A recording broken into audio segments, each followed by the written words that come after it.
bersama saya Putri Aisyah, BP 181054-2016, jurusan Ilmu Ekonomi, Fakultas Ekonomi Universitas Andalas Kampus 2 Payakumbuh. Baik, pada video kali ini saya akan coba membahas tentang mata kuliah Teori Ekonomi Mikro 2 dengan materinya yaitu kesejahteraan.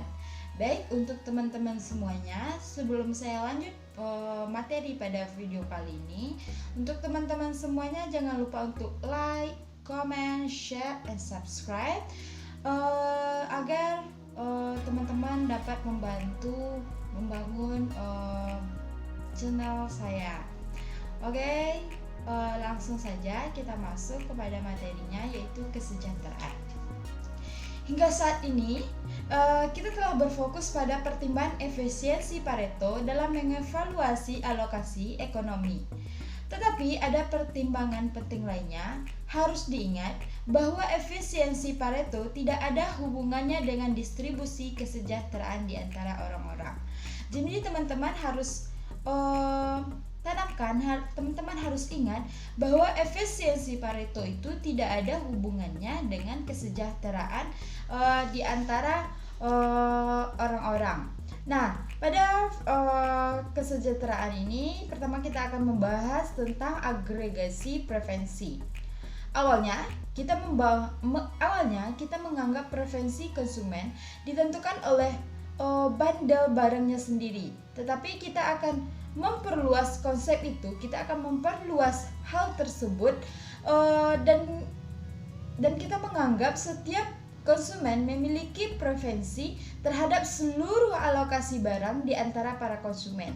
Tentu saja ini termasuk kemungkinan bahwa konsumen mungkin tidak peduli dengan apa yang dimiliki orang lain. Nah, pada hal ini, setiap konsumen dia akan terfokus kepada barang yang dia miliki dan dia tidak akan peduli dengan barang yang dimiliki oleh orang lain. Nah, selanjutnya kita akan membahas beberapa hal yang kita inginkan agar mekanisme keputusan sosial kita dapat lakukan. Nah, ada beberapa hal yang dapat kita lakukan agar mekanisme keputusan sosial kita dapat dilakukan. Pertama, dengan serangkaian preferensi individu yang lengkap, relatif, dan transitif.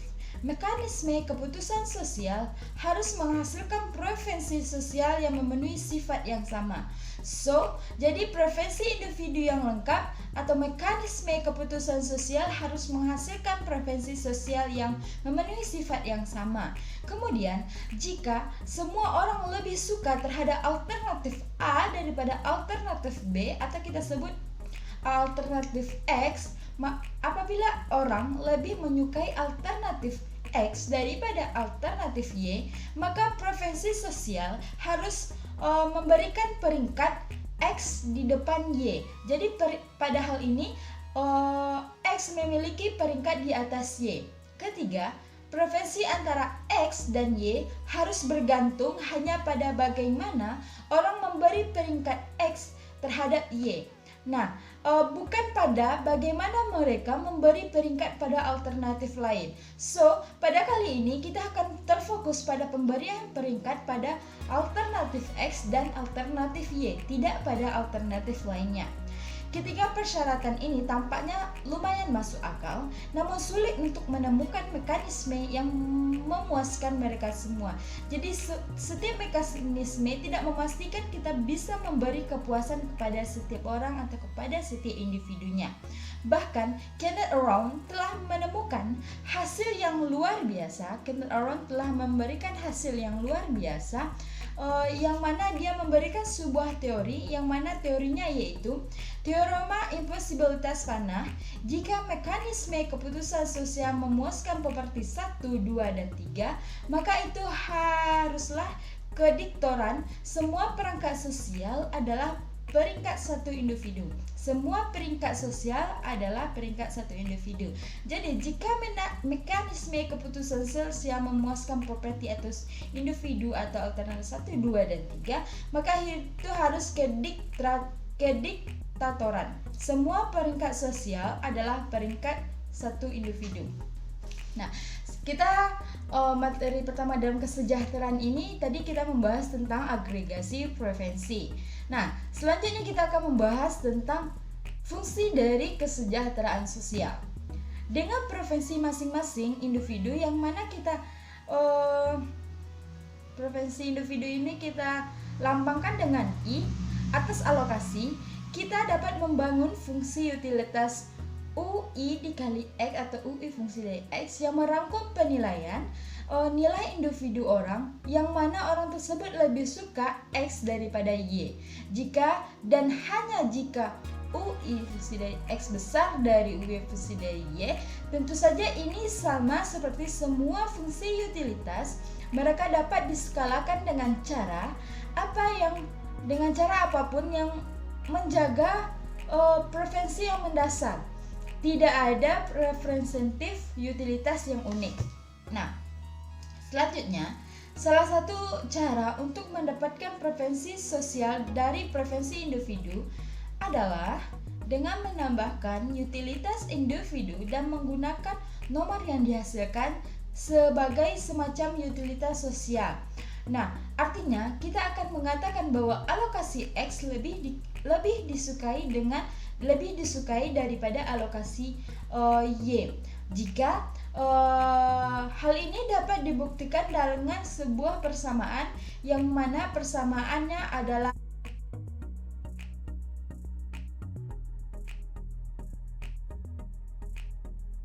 tersebut di mana N adalah jumlah individu dari masyarakat. Nah, jadi N itu adalah jumlah individu dari masyarakat yang mana N itu terdapat pada persamaan yang telah saya berikan kepada teman-teman semua.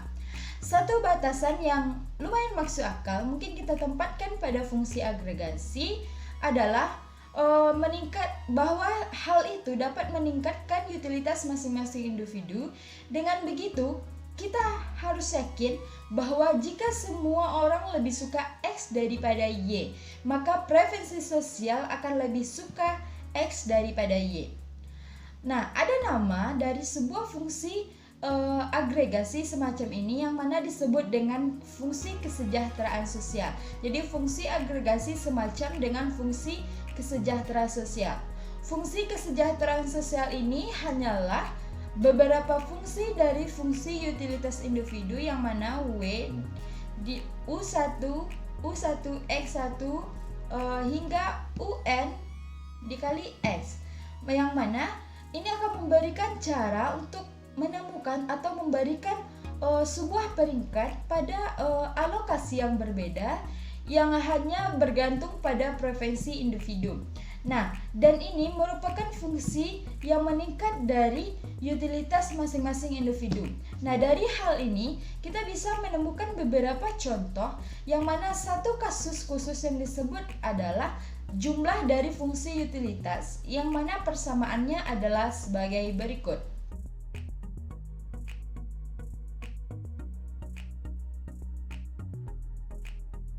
Tersebut kadang-kadang disebut sebagai fungsi kesejahteraan utilitas klasik atau Bentham-Smith.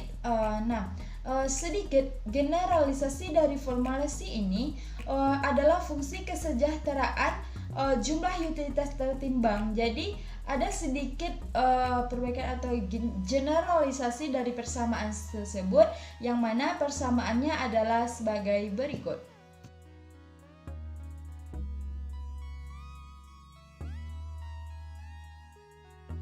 Dari persamaan tersebut, kita lanjut kepada fungsi kesejahteraan lain yang menarik adalah fungsi kesejahteraan sosial minimal atau Rawlings, yang mana dari fungsi kesejahteraan sosial minimal ini persamaannya adalah sebagai berikut.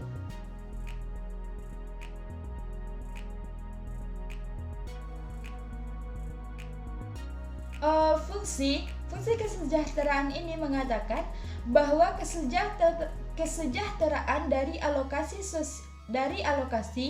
hanya bergantung pada kesejahteraan agen terburuk dengan utilitas minimal. Nah, masing-masing dari ini adalah cara yang memungkinkan untuk membandingkan fungsi utilitas individual. Nah, selanjutnya kita masuk pada materi yang ketiga, yaitu maksimalisasi kesejahteraan. Nah, kesejahteraan itu juga perlu dimaksimalisasikan loh. Nah, setelah kita memiliki fungsi kesejahteraan lain, kita dapat memeriksa masalah maksimalisasi kesejahteraan. Nah, sebelumnya kita menggunakan notasi X I pangkat J untuk menunjukkan berapa banyak individu yang kita miliki dari barang yang baik, dan anggaplah konsumen dan barang K. Nah, kemudian alokasi S terdiri dari daftar beberapa masing-masing agen memiliki masing-masing barang. Jika memiliki jumlah total X1 hingga XK barang 1, K untuk didistribusikan di antara para konsumen, kita dapat menimbulkan masalah maksimalisasi kesejahteraan, yang mana dalam hal ini persamaannya adalah sebagai berikut.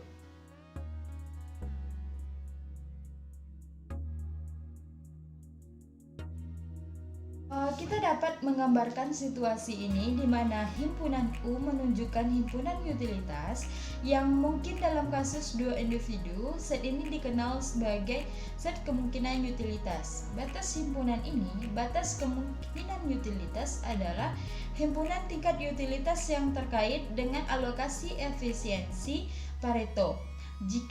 Jika alokasi berada pada satu kemungkinan utilitas yang ditetapkan, maka tidak ada alokasi layak lainnya yang menghasilkan utilitas yang lebih tinggi untuk kedua agen.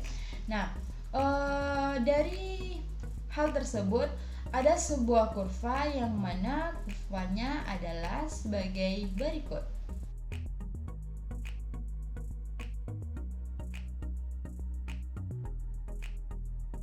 Dari kurva tersebut adalah maksimalisasi kesejahteraan. Alokasi yang memaksimalkan fungsi kesejahteraan harus efisiensi Pareto. Sesuatu alokasi yang ingin memaksimalkan kesejahteraan harus efisiensi Pareto. Nah, kurva indiferensi dalam diagram ini disebut sebagai kurva Iso-Waldfer karena menggambarkan kurva distribusi utilitas yang memiliki kesejahteraan konstan. Maka dari kurva ini menunjukkan distribusi utilitas yang bersifat konstan yang memiliki kesejahteraan konstan. Seperti biasa, titik optimal ditandai oleh kondisi titik singgung, tetapi untuk tujuan kita, hal yang terpenting dalam hal ini adalah tentang titik kesejahteraan maksimal adalah efisiensi Pareto. Harus terjadi pada batas kemungkinan utilitas yang ditetapkan. Pengamatan selanjutnya yang dapat kita lakukan dalam diagram ini adalah bahwa alokasi efisiensi Pareto harus maksimum kesejahteraan untuk beberapa fungsi kesejahteraan. Nah, berikut adalah sebuah kurva.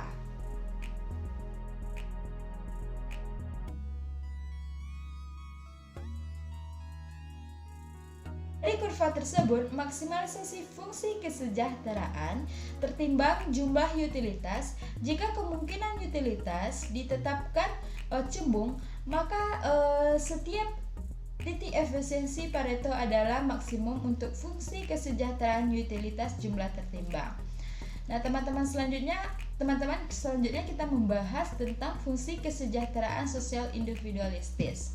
Nah, dalam hal ini kita dapat menggunakan X1 atau XI untuk menunjukkan bandel konsumen individu, dan X1 menjadi tingkat utilitas individu menggunakan beberapa representatif utilitas tetap. Maka fungsi kesejahteraan sosial memiliki persamaan sebagai berikut.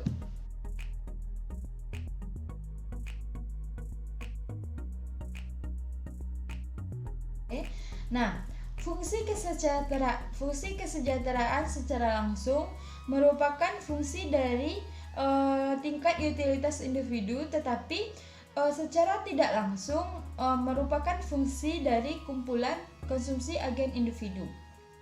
Nah, bentuk kusur fungsi kesejahteraan ini dikenal sebagai fungsi kesejahteraan individualistis atau fungsi kesejahteraan Bergensau-Samuelson. Nah, setelah ini kita masuk kepada alokasi yang adil. Kalau secara umumnya kita adil itu taunya pembagian secara rata terhadap proporsinya. Nah, bukan kayak sama rata, bukan. Adil yang secara umum kita ketahui yaitu pembagian yang adil itu yaitu pembagian yang sama sesuai dengan proporsinya. Nah, muncul pertanyaan, apakah efisiensi Pareto ini masih adil? Apakah efisiensi ini adil? Apakah perdagangan dari pembagian yang sama memvariasi kesimetrian dari titik awal? Nah, itulah pertanyaan. Pertama, apakah efisiensi Pareto itu adil? Kedua, apakah pedagang dari pembagian yang sama memvariasi kesimetrian dari titik awal? Nah, jawabannya belum tentu. Contohnya gini, kita memiliki 3 orang yaitu si A, si B, dan si C. Si A dan si B memiliki selera yang sama, tetapi si C memiliki selera yang berbeda. Nah, kita mulai dari pembagian yang sama dan menganggap bahwa A dan C berkumpul dan berdagang. Kemudian keduanya akan dibuat lebih baik. Sekarang si B yang tidak memiliki kesempatan untuk berdagang daripada si A dan si B dengan si C akan iri pada si A. Nah, si B ini tidak memiliki kesempatan berdagang dengan si C, maka si B akan merasa iri terhadap si A. Si A lebih memiliki kesempatan berdagang dengan si B daripada si C, maka dari itulah yang menyebabkan si C iri terhadap si A, karena itulah yang menyebabkan si E iri terhadap si B iri terhadap si A, karena si A lebih memiliki kesempatan berdagang dan berkumpul dengan si C. Yaitu ini bermakna bahwa si A lebih memiliki bandel A daripada miliknya. Ini berarti bahwa si B lebih memilih bandel. Ini bermakna si C lebih memilih bandel si A daripada miliknya. Meskipun daripada milik si B tersebut. Meskipun si A dan si B mulai dengan alokasi yang sama, si A lebih beruntung dalam perdagangannya, dan ini menghancurkan kesimetrian dari alokasi asli. Ini berarti bahwa pedagang semena-mena dari pembagian yang sama tidak serta-merta menjaga simetri dari titik awal pembagian yang sama. Kita mungkin bertanya, apakah ada alokasi yang mempertahankan simetri ini? Apakah ada cara untuk mendapatkan alokasi efisiensi dan adil daripada Pareto yang sama? Nah, setelah kita membahas tentang hal ini dan saya telah menyebutkan contoh dari individu A, B, dan C terhadap pembagian yang adil. Kemudian selanjutnya kita masuk kepada materi iri dan ekuitas. Nah, pertimbangannya untuk menemukan apakah ada alokasi yang adil atau tidak, lihat saja pada alokasi yang dihasilkan. Jika kedua agen bertukar bandel, jika alokasi yang ditukar ini terletak di bawah kurva ketidakpedulian masing-masing agen melalui alokasi asli, maka alokasi asli adalah alokasi yang adil. Maka alokasi yang asli itu adalah alokasi yang adil. Nah, selanjutnya ternyata alokasi yang adil umumnya akan ada, dan ada cara yang mudah untuk melihat bahwa memang demikian adanya, di mana kita memiliki alokasi divisi yang sama, kita memiliki alokasi pembagian yang sama, dan mempertimbangkan perdagangan untuk alokasi efisiensi Pareto. Alih-alih menggunakan cara lama apapun untuk berdagang, mari kita gunakan mekanisme khusus pasar yang kompetitif.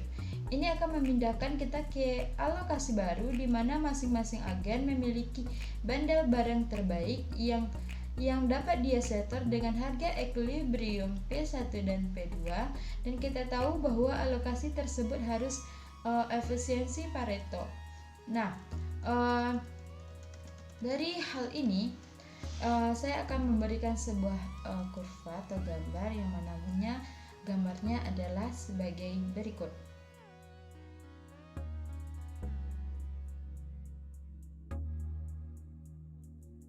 Dari gambar tersebut, alokasi yang adil dalam kotak Edgeworth, setiap orang lebih memilih alokasi yang adil daripada alokasi yang ditukar. Maka, tetapi apakah itu masih adil? Apakah hal itu masih adil? Anggap saja tidak. Teman-teman anggap saja tidak adil. Misalkan salah satu konsumen, katakanlah konsumen A iri pada konsumen B, ini berarti A lebih suka apa yang dimiliki B daripada bandelnya sendiri. Nah, kalau ada orang yang iri terhadap orang lain, berarti orang yang iri ini lebih suka terhadap hal yang dimiliki orang yang ia irikan tersebut, yang mana dalam hal ini memiliki persamaan sebagai berikut.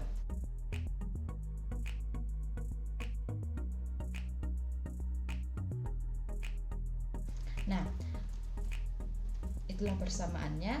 Tetapi jika A lebih suka dengan bandel B daripada bandelnya sendiri, dan jika bandelnya sendiri adalah bandel yang terbaik yang menemukan harga P1 dan P2, ini berarti bahwa bandel B harus berharga. Ini berarti bahwa bandel B harus lebih berharga dari apa yang dia bandelkan, yang mana persamaannya adalah sebagai berikut.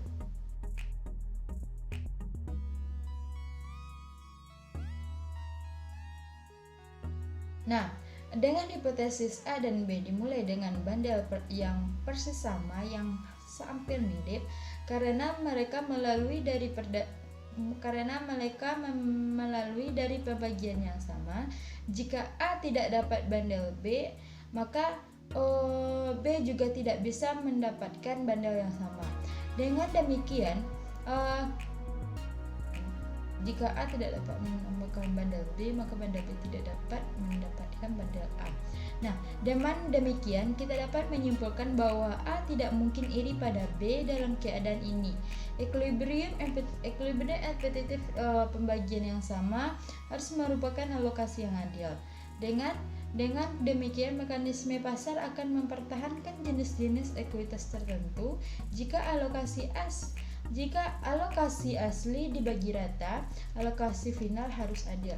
Nah, dari materi yang saya sampaikan dari tadi, maka saya dapat menyimpulkan pertama, teorema imposibilitas panah menunjukkan bahwa tidak ada cara ideal untuk menggabungkan preferensi individu menjadi preferensi sosial. Yang kedua, namun demikian, para ekonom sering menggunakan fungsi kesejahteraan dari satu atau lain jenis untuk mewakili penilaian distribusi tentang alokasi. Nah, yang ketiga, selama fungsi kesejahteraan meningkat dalam utilitas masing-masing individu, maksimum kesejahteraan akan efisien Pareto. Nah, selain itu, setiap alokasi efisiensi Pareto dapat dianggap memaksimalkan fungsi kesejahteraan. Nah, untuk yang keempat, gagasan tentang alokasi yang adil memberikan cara alternatif untuk membuat penilaian distribusi. Ide ini menekankan ide perawatan simetris. Yang kelima, bahwa ketika alokasi yang awal simetris, metode perdagangan yang sewenang-wenang tidak harus menghasilkan alokasi yang adil. Namun ternyata mekanisme pasar akan memberikan alokasi yang adil. Nah, teman-teman, pada video kali ini sekianlah materi saya. Dengan adanya wabah virus corona atau COVID-19, saya harapkan kepada teman-teman untuk menjaga kebersihannya, menjaga kesehatannya, meningkatkan kewaspadaannya. Sering cuci tangan dengan sabun, jangan sentuh wajah teman-teman dengan tangan yang kotor, hindari keramaian. Nah, jangan teman-teman anggap remeh hal ini, karena virus ini sangat cepat dalam penyebarannya. Jadi tetap berhati-hati, ikhtiar, sering olahraga, jaga kesehatan, kembalikan semuanya kepada Allah. Nah, teman-teman, mudah-mudahan video kali ini dan materi pada video kali ini ada sedikit banyaknya hal yang bisa teman-teman ambil. Mohon maaf jika banyak kekurangan. Hanya kesempurnaan milik Allah, dan kekurangannya hanya berasal dari kita, dan kesalahannya hanya berasal dari kita. Untuk teman-teman, mohon bantuannya untuk like, comment, share, and subscribe. Oke, sekian video saya. Saya Putri Aisyah undur diri. Wassalamualaikum warahmatullahi wabarakatuh.